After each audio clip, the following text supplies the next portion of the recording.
You're listening to Consulting Logistics, presented by Aborn and Company.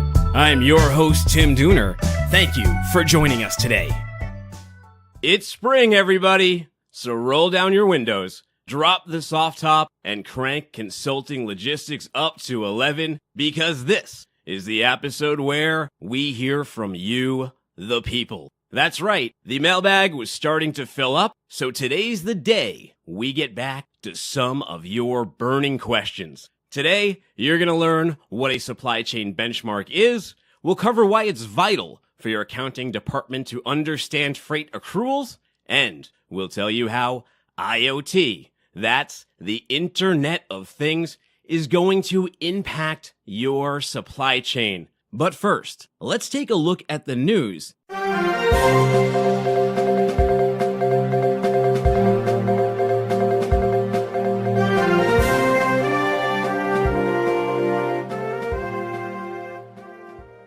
Carrier earnings begin to feel impact of softening trucking freight market. On Monday, Covenant Transportation became one of the first carriers to show the results of a depressed freight market as their first quarter earnings failed to meet expectations. The company has seen per tractor year-over-year revenues drop by 4.8%. The truckload freight environment has been weaker this year from late January through mid-March. Covenant CEO David Parker said in a news release, as reported by FreightWaves. He goes on to say, "We attribute the softer demand to factors such as late 2018 inventory growth in advance of the perceived impact of tariffs, the effects of the partial government shutdown on spending, and extended periods of inclement weather that impacted the timing of shipping seasonal goods, as well as our ability to safely dispatch our equipment." And folks, if you're looking at the market right now, you're going to see something really interesting, and that there's a great disparity between the contract rates and the spot rates. The contract rates are still living in 2018, while the spot market has easily adjusted to 2019, where freight has been softer. The big carriers, they may be having some capacity issues, but it seems pretty clear that the smaller carriers, the 10 truck or less ones, are having no trouble picking up freight. The spot market speaks directly to that.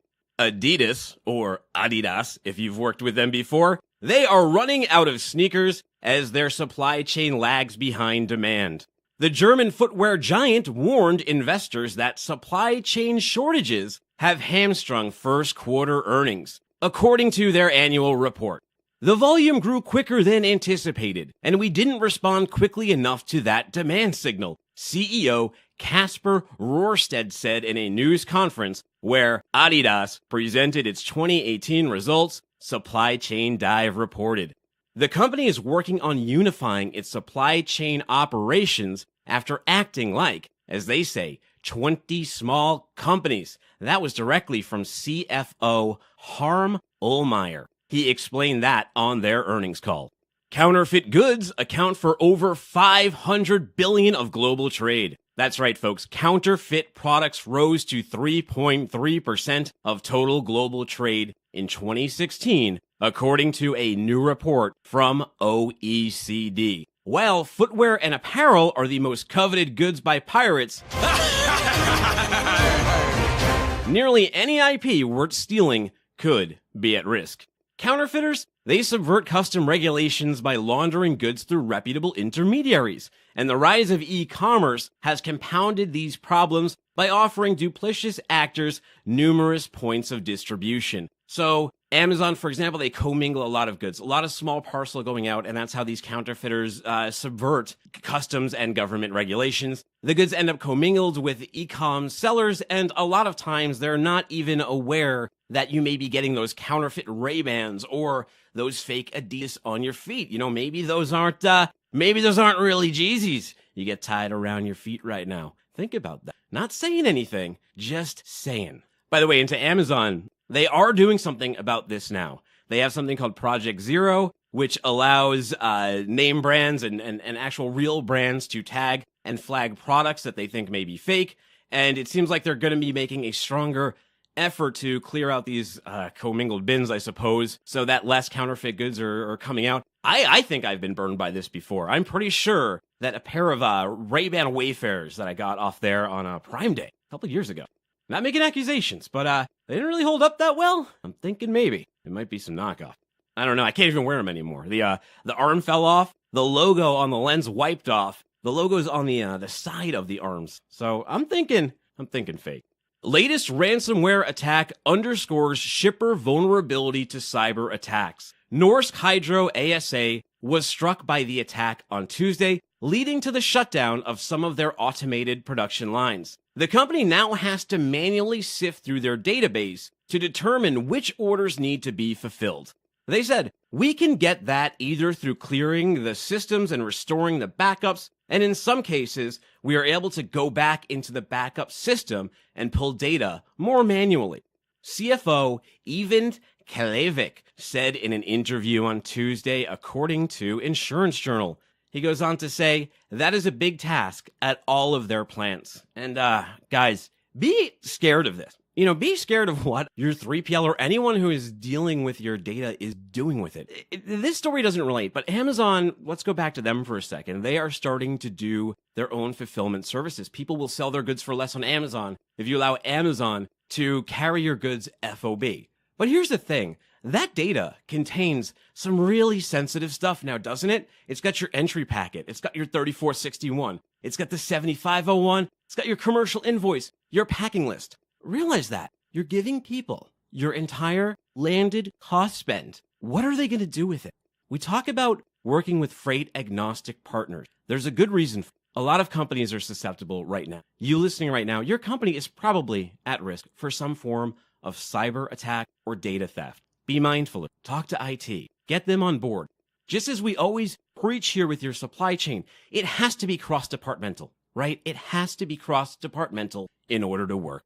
Consolidation, name of the game. Everybody's buying up everybody these days. It's like Demolition Man. Pretty soon, all that'll be left is Taco Bell. Your tone is quasi-facetious, but you do not realize that Taco Bell was the only restaurant to survive the franchise wars. Forward Air expands last-mile service with FSA Logistics acquisition. The two firms agreed on a price of $27 million with additional performance-based financial considerations. If approved, the deal will close at the end of next month, company officials have said, according to Supply Chain 247. We are extremely pleased to have FSA join the Forward Air family, said Tom Schmidt, Forward Air president and CEO, in a statement. Together, we will significantly grow our existing final mile service offerings and take our precision execution directly to customers' homes.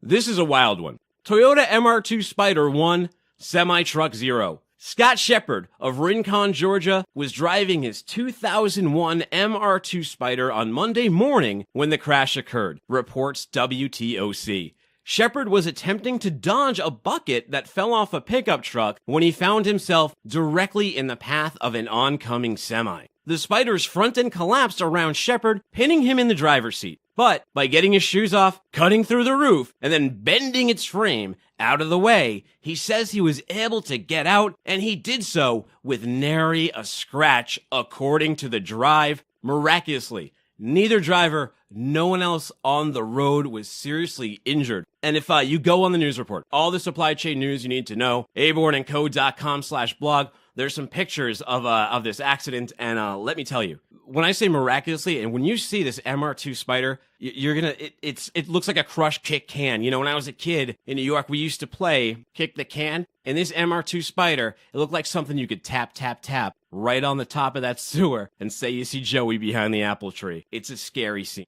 And lastly, in this week's Where's My Freight, take a listen. See if you can guess what is occurring in this video.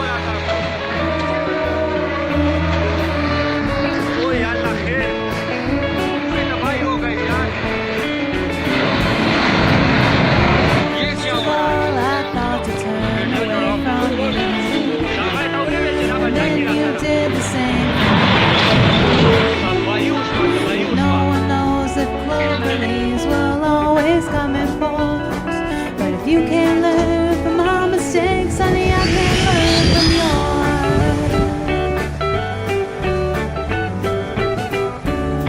All right, did you do it? Did you guess what the heck just happened there? No? Maybe? Visit abornandco.com/blog for our weekly all the supply chain news you need to know report, which also includes our weekly Where's My Freight video. And that's it. That wraps the news.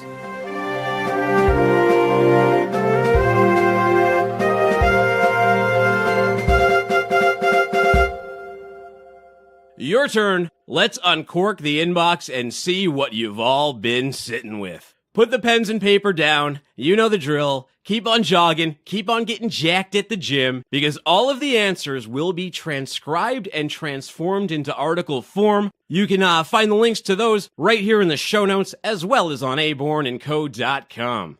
All right, people, bring it. First question. Simple, direct, to the point. I love it. Thank you. Macaulay D of Pittsburgh, PA. He writes in, what the F is a supply chain benchmark? Well, Macaulay, I'm glad you wasted no time in asking that, because this is a question we often ask our clients and prospects as well. And you know what? A typical answer we receive when we ask a prospective client if they've done a supply chain benchmark is, what the F is a supply chain benchmark? Well, fortunately for all of us, the answer is simple. A supply chain benchmark is no different than any other type of benchmark. It's a comparison between one or more things where performance is measured. For example, if you're shopping for a new smartphone, right, and want one with the fastest processor available and better than average battery life, then you'd need to know a few things. You need to know what the fastest processor is and what average battery life is for other phones on the market, right? Makes sense? Or, how about this? If you're shopping for a new freight carrier, you may want to know who offers the fastest service at the lower rates. Unfortunately, unlike phones, supply chains all run on completely different operating systems. So, in order to properly benchmark other carriers, a shipper first needs to benchmark their own existing supply chain. Do you want to guess what the second most popular answer we receive is when we ask prospective clients if they've done that supply chain benchmark? It's no. And why is that? Well, the reason we do supply chain benchmarks is there's an objective, right? When you benchmark your supply chain, you're trying to determine two key things. How good is the service you currently receive? How good does it have to be to differentiate yourself from your competitors, right? We think internally and we think externally in this dojo. Yes. Cost and speed are the two most obvious areas where a benchmark can immediately provide clarity. But there's also a host of other issues they can correct as well. Shippers afraid that they don't have the correct processes in place know that a broken system can lead to audit errors, overpays, non-pays, and delays. Potential gaps in communication between IT, operations, finance, and warehousing creates exposure to all levels of risk within the supply chain. So here it is, right? The objective of your supply chain benchmark is to help your company, of course, and to make you a better partner, not just to your other partners, but for your customers. So here are a few things that they look at, right? Here's the clarity that'll give you. Understanding of your relative cost position. Benchmarking reveals a company's relative cost position and identifies opportunities for improvement, right? Improved performance. Benchmarking identifies and measures methods of improving operational efficiency and improves best practices. But why? Well, for one, you want to gain a strategic advantage, right? Benchmarking helps companies focus on capabilities that are crucial to building said strategic advantage. And here's another one. You want to increase the rate of organizational learning. You want to get better in your own house. Benchmarking brings new ideas into the company and facilitates experience sharing. What are the components of it? It's great to talk about all this stuff, and that all sounds good, Tim, but what does it mean? Well, when you start hearing words like audit and benchmark, some shippers scurry away from the spotlight. The fear is that they're about to be looked at under a microscope in an invasive way. Fortunately, while benchmarks do shine a light on processes, they don't have to be disruptive. In fact, they can be tailored specifically to your requirements and what you need to measure. Look, there's no law that a shipper has to KPI or benchmark themselves against any one particular data set or organization. Shippers can and should isolate areas and goals that mean the most to their supply chain. The questions we should really be asking are, what are our best practices? If best practices are the component that all results are derived from, modeled after, and improved towards, then the end result is a best-in-class supply chain that incurs lower costs than their less capable peers. Here at Abord & Company, they look at 5 key core components of your supply chain. They're going to look at your carrier selection. They're going to look at your load planning. They're going to look at the way you monitor and report, freight audits and payment, and your technical capabilities and process. But why now? Why start benchmarking now? Well, because you probably should have started doing this a long time ago. But let's look at last year, right? Trucking rates, they hit all-time highs, and intermodal rates followed in 2018. And while the market has opened rather soft in 2019, we should really take that as a wake-up call. You can't correct things in the middle of a firefight, you know? You need the bullets in the gun before you even get into it. You need to be prepared. So shippers, they need to seek new avenues for cost savings and efficiency in order to gain that competitive advantage. In fact, according to a report by APQC, 76% of respondents to their survey feel that benchmarking is actually ingrained in their business methods. However, only 29% say their organizations don't measure the financial impact. Supply Chain Management Review reported. Another 33% of respondents did not know the financial impact of benchmarking, while 59% claim the findings were not made available across departments. Oh my God, these are huge mistakes, folks. Don't let this happen within your own walls. Take control. Because really, in order to fully benefit from benchmarking, companies need to follow these best practices and understand the cost potential of their supply chain. Actionable purposes that drive internal growth, encourage best practices, and improve efficiencies should be considered as part of the value of a benchmark, as should cost reduction and cost avoidance. These 71% of companies who do measure the financial impact of benchmarks already experience that competitive advantage. I hope that answers your question, Mac. If anyone wants further clarity, no worries. Just hang out for our contact info at the end of this show, should you not already have it. All right, ring the bell. Next question. Jack J. of Cincy has a follow-up question from a previous mailbag. He writes, I listened to your listener mail podcast on recognizing revenue from freight accruals. I'm still trying to find a way to further broach this topic with our financial people. What does our accounting department need to know about freight accruals? I got you, Jack. Let me slip on my CFO paper hat and riff on this one a little bit. Let's see if you and I can set these bean counters on the right course. Here it is. What your accounting department needs to know about freight accruals. Nearly every shipper who transports freight is faced with the same issue. How and when does your finance department account for the cost of shipping, logistics, and delivery? How do you wrap your mind around that? Well, if you're like most shippers, you already set aside a percentage of a good's value and a cost of goods sold, COGS. So on a given shipment, X percent, typically, say 10% of the total COGS would be set aside as the debt balance. Decreases would be noted as credits, while increases would be noted as debts. This is your freight accrual in a nutshell. But then it gets a little more difficult, right? Because freight accruals, like most aspects of logistics, are a seemingly simple operation that actually has a series of complex events that must occur in order for a shipment to be received and accounted for properly. Put simply, freight accruals demand oversight. So here are 3 things accounting needs to know about freight accruals. The first one, account for cost dynamically. Since many general accounting departments aren't entirely versed in the intricacies of freight billing, they'll use a set percentage to determine their freight accruals. Let's say that percentage is an industry standard 10%. Well, what happens when market conditions change and your transportation costs go up or down?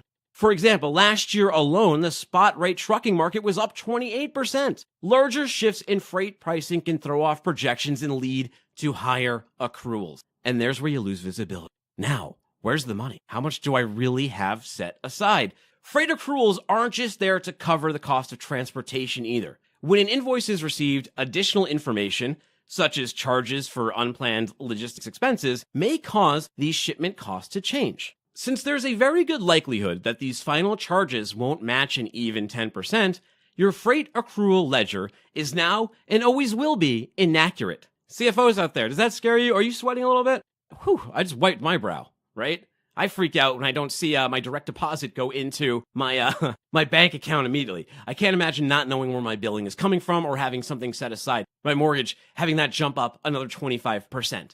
I would be not in good shape. However, if a shipper or transportation management firm were to record all costs dynamically during a shipment's life cycle, so what can you do about that? Well, if a shipper or transportation management firm were to record all costs dynamically during a shipment's life cycle, then the final shipment invoice would be the final freight accrual. Having an accurate freight accrual can free up revenue and limit exposure to financial risk. Number 2, know where your freight is. Many accounting departments reconcile their freight accruals when a shipment is delivered. Unfortunately, accounting isn't always notified when that delivery occurs. This causes accruals that could be off the books to age. Ultimately, this ties up revenue and paints an inaccurate financial projection. If accounting is entering freight charges as they change during each stage of a shipment, then they're also monitoring where each shipment is at any given point in the supply chain. In addition to simply pulling costs, other key data can also be updated, such as transit time and delivery dates. Since many companies close out their freight accruals when a shipment is delivered, it is imperative that accounting know exactly when that occurs.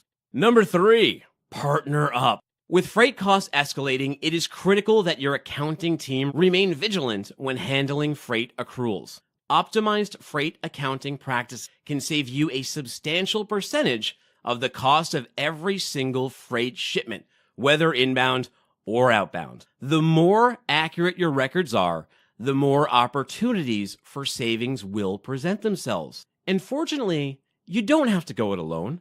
Your accounting department doesn't have to go it alone. A trustworthy transportation management firm can aid your accounting team in maximizing their efforts and help bridge the gap between your finance and logistics departments. A transportation management firm that's freight agnostic can also provide freight bill auditing and generate custom reports that will enhance your bottom line and assist you in making better business decisions concerning your freight. Hey, let them put the data to work for you. Thanks again, Jack. Let me know how it goes. Next question. Number 3, Clarissa P. of Austin, Texas. She writes, Tim, I'm a big fan of the show. I like how you normify this industry. Man, now I'm picturing myself like, I don't know, at a bar, like in Cheers. And it's a dog-eat-dog world, Sammy, and I'm wearing milk-bone underwear. Normify? Maybe it is normify. I don't know. Either way, can you tell me how IoT is going to factor into the supply chain? Whew, great. So, hey, Clarissa, I have a question for you before I even jump into yours. Did you go to South by Southwest? Because I have a favor to ask. If you know someone at South by Southwest, do me a solid and tip them off that I'd like to speak on their tech panel. Thanks in advance. That would be awesome. I know it's a shot in the dark, but in life, you got to swing the bat, right? All right, my partner in crime, an occasional article contributor on aboardandco.com/blog, that's Caleb Johnson. He already stuck the landing on this one with a great write-up, so I'm going to take that tribal knowledge and broadcast its brilliance to you, the masses. Here it is, IoT and your supply chain. Imagine this. Imagine if a little freight gnome traveled along with everything you shipped, stocked, or stored. Coffee beans to coffee tables, blackboards to backboards, and they monitored it incessantly. What's more, that gnome takes meticulous notes on everything it can sense: temperature, location, humidity, sudden jolts, dragons, sea monsters, etc. And they can communicate the status of that shipment to all concerned parties at any time. Now imagine you can use smart sensors instead of having, a weird little gnome do all of this for you. Is it too good to be true? Or is it what the new supply chain will look like by using the Internet of Things? Let us explain. The Internet of Things, or IoT as you often may see it abbreviated, is just what it says it is. But it might be easier to explain by contrasting it from the Internet we all know and love. So for the sake of explanation, we'll call the Internet you're using right now the Internet of People. The Internet of People consists of people using computers and phones as an interface to create, consume, and transfer information, right? IoT, on the other hand, is a network where the same actions, creation, consumption, and transfer, are being implemented by things, smart devices rather than people. Anything capable of connecting to the internet can be a smart device, but most are equipped with sensors of some kind, some sort of way to collect information, right? They then take that information that they capture and they share it with other devices. While IoT is hardly new, it is becoming more relevant as more and more devices connect to the internet every year. As of 2017, 8 billion things connect to the internet, and that number is projected to rise to 11 billion by 2018. Those numbers, I haven't seen them yet. I'm sure it either hit them or beat them, and now we're in 2019, so God only knows. Sky's the limit, right? But clearly, people have found plenty of ways to make use of IoT.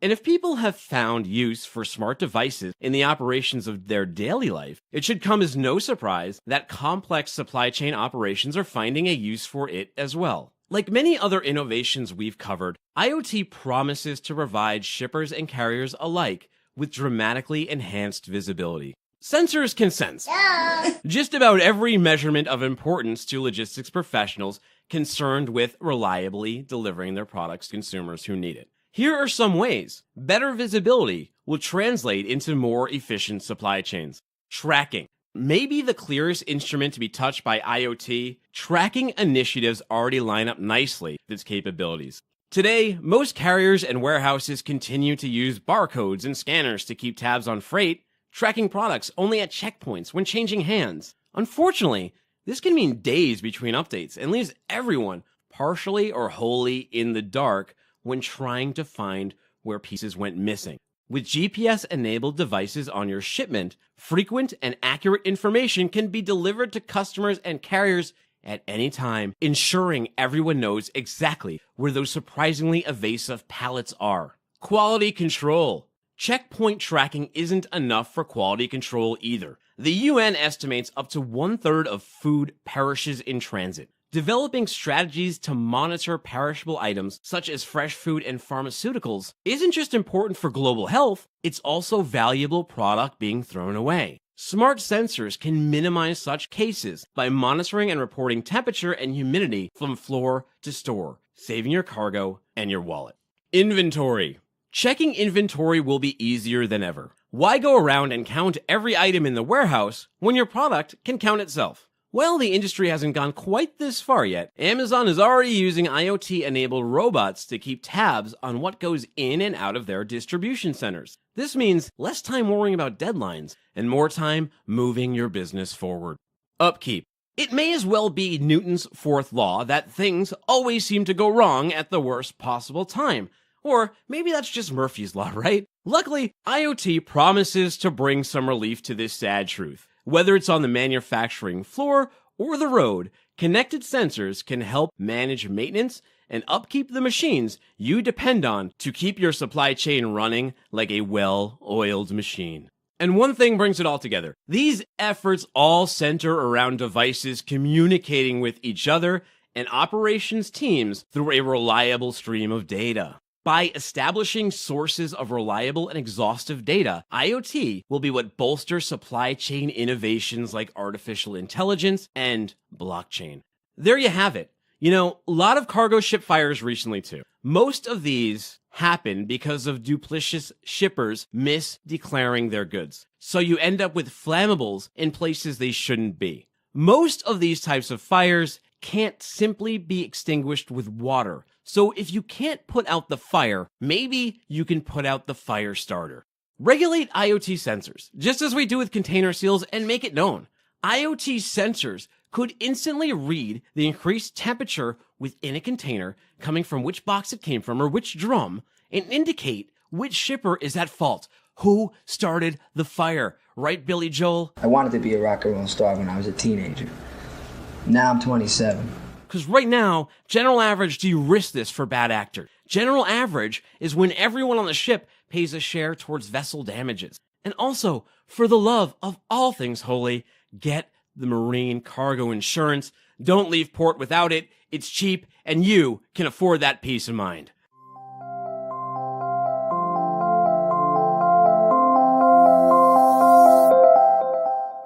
Looking to take control of your freight and future-proof your supply chain? Get ready for tomorrow today with Aborn & Company's Advantage Modern Managed Freight Solutions. Find out how we've combined traditional freight management fundamentals with data and technology to help companies reduce freight costs, improve carrier service, and bring visibility to their supply chains. Visit Aborn & Co. now to set up a complimentary consultation. Isn't it time you got optimized? If you have any questions, comments, suggestions, feel free to email me at tdooner@abornandco.com. That's TDOONER@abornandco.com. I'd be happy to learn something new with you. For this episode and all of our previous shows, visit consultinglogistics.io or simply search for Consulting Logistics on iTunes, Spotify, or your favorite podcast player of choice. And hey, if you like the show, the best way you can give back is to share it. And if you really liked it, go on iTunes over there and rate and review. Be much appreciated. That's it. We're out of time. For Macaulay, Jack, Clarissa, and our own former social media champion, Caleb Johnson, I'm Tim Dooner, saying take care and happy shipping. All right, there is Caleb again. Caleb, come in here for a second because I have two things to ask you. So here it is. You lost the social media championship. What happened there? I don't know why I gotta bring it up on such short notice. I took a week vacation. That's true, and I think you only lost by a couple points. My second one is I'm going to try and crowdsource some players for you. What is the name of your train game that you play? My train game is Ticket to Ride. All right, Ticket to Ride. Ticket to Ride. Reach out to Caleb if you want to play some train board. Please. He's dying for... C. Johnson at Aborn. Nice. All right, choo-choo, man. Thanks. Come after me! I'm a man! I'm 40!